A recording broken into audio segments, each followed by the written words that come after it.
Assalamualaikum warahmatullahi wabarakatuh. Alhamdulillahirabbil alamin wa bihi nasta'inu ala umuri dunya waddin.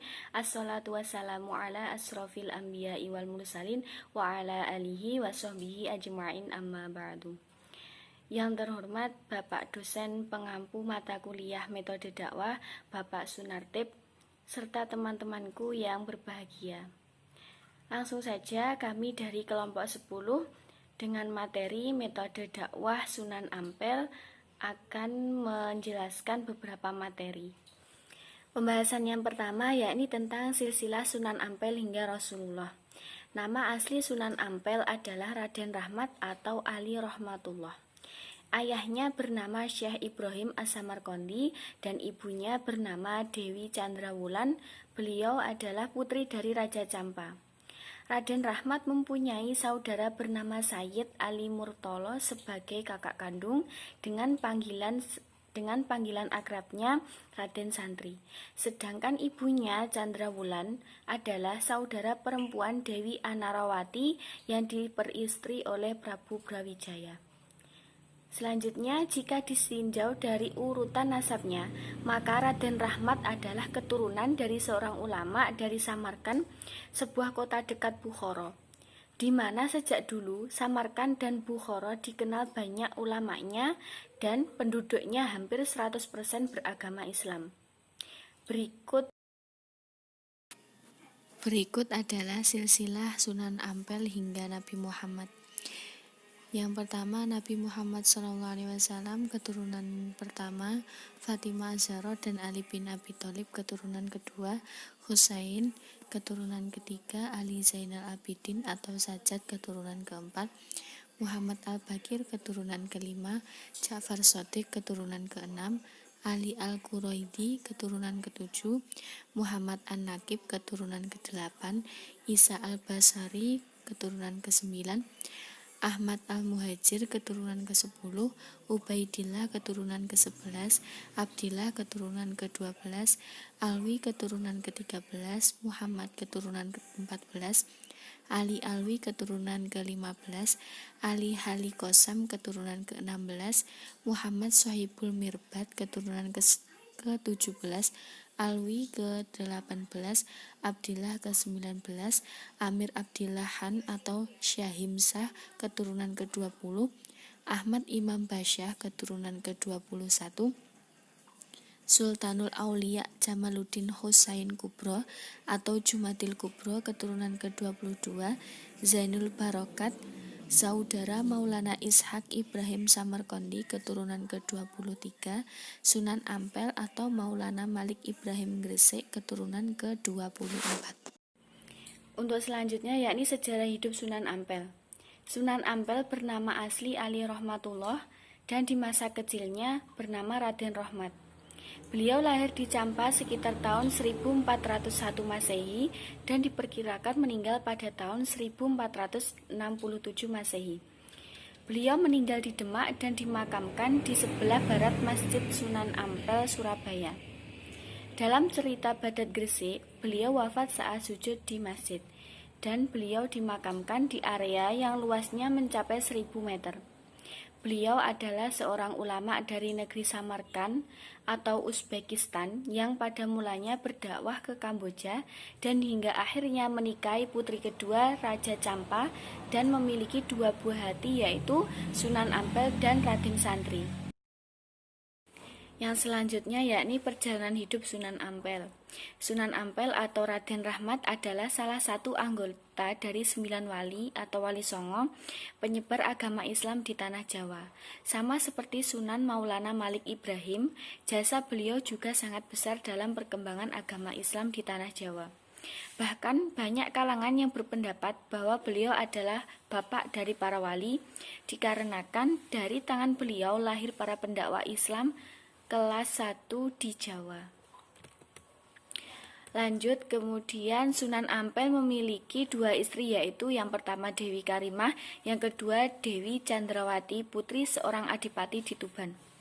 Dengan istri pertamanya, Dewi Karimah, beliau dikaruniai 2 orang anak, yaitu Dewi Murtasih yang menjadi istri Raden Fatah atau Sultan pertama Kerajaan Demak Bintoro, dan yang kedua Dewi Murtasimah yang menjadi permaisuri Raden Paku atau Sunan Giri. Kemudian dari istri kedua, Sunan Ampel dikaruniai 5 orang anak, yaitu yang pertama Siti Syariat, yang kedua Siti Mutmainah, yang ketiga Siti Rofiah, yang keempat Raden Maulana Magdum atau Sunan Bonang, serta Raden Qasim yang kemudian dikenal dengan sebutan Sunan Derajat. Di antara yang menjadi penerusnya adalah Sunan Bonang dan Sunan Derajat. Selanjutnya yakni karya dan peninggalan Sunan Ampel. Yang pertama yakni Masjid Sunan Ampel. Peninggalan Sunan Ampel yang menjadi masjid tertua ketiga di Indonesia ini sangat terkenal dan banyak dijadikan sebagai salah satu dari tempat penting yang wajib dikunjungi saat melakukan wisata rohani. Letaknya di ibu kota Jawa Timur yakni Surabaya, yang mana jadi satu dengan kompleks makam Sunan Ampel. Alamat lengkapnya yakni Jalan Ampel Suci nomor 45, Desa Ampel, Kecamatan Semampir, Surabaya, Jawa Timur.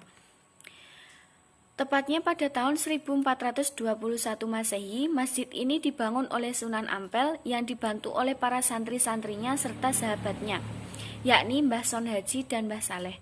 Mereka saling bahu-membahu membangun tempat ibadah yang memiliki luas 180 meter kali 120 meter ini.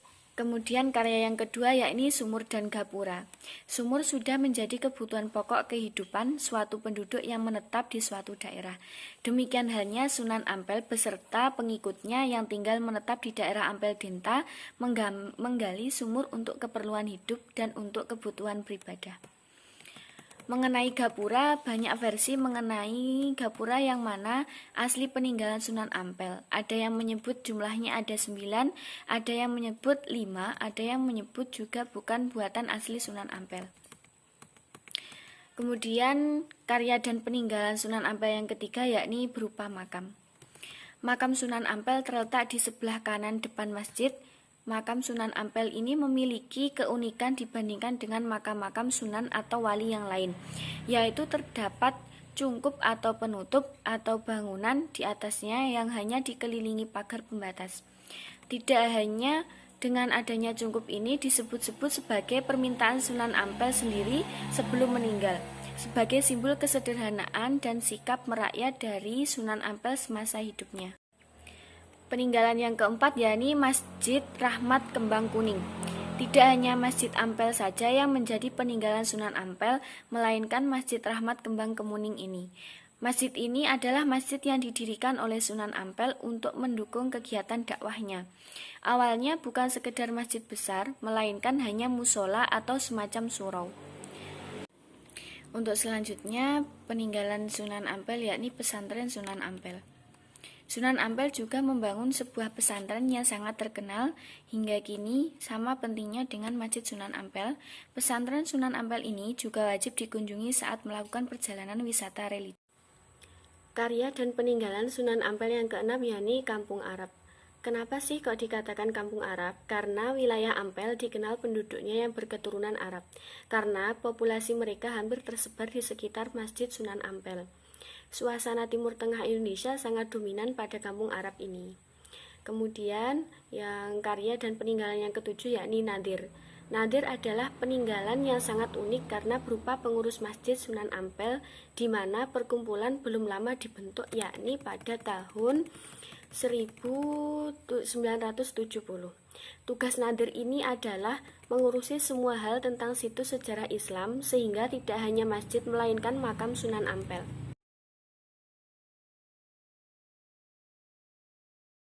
Saya Dina Prasetya Septianingrum, NIM 21031717217.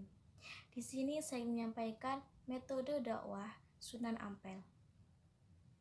Metode dakwah Sunan Ampel memiliki 3 cara. Yang pertama, cara mendidik santri.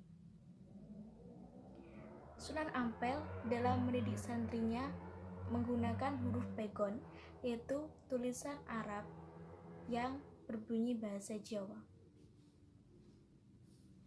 Sunan Ampel dalam mendakwahkannya kepada santrinya melalui huruf pegon ini.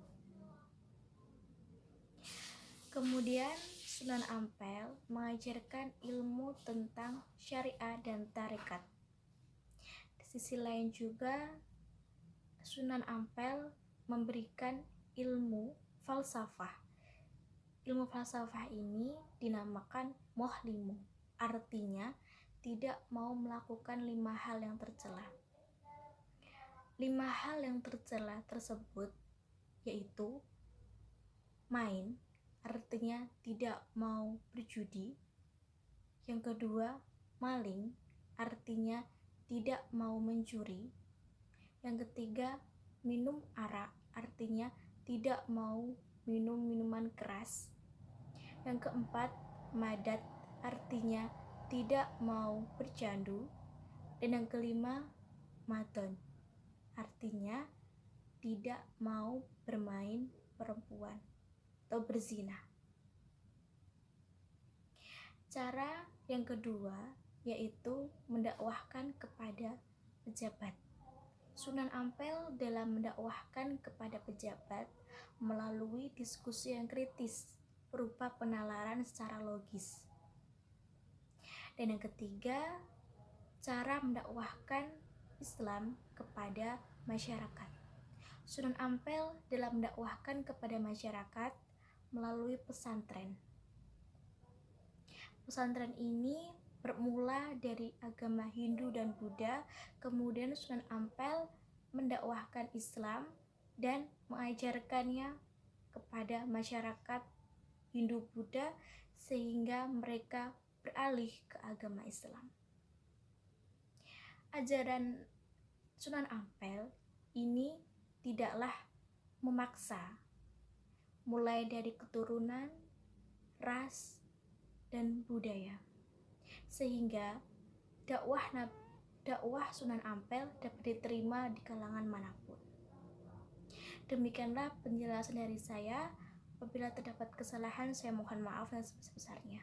Akhirul kalam, wassalamualaikum warahmatullahi wabarakatuh.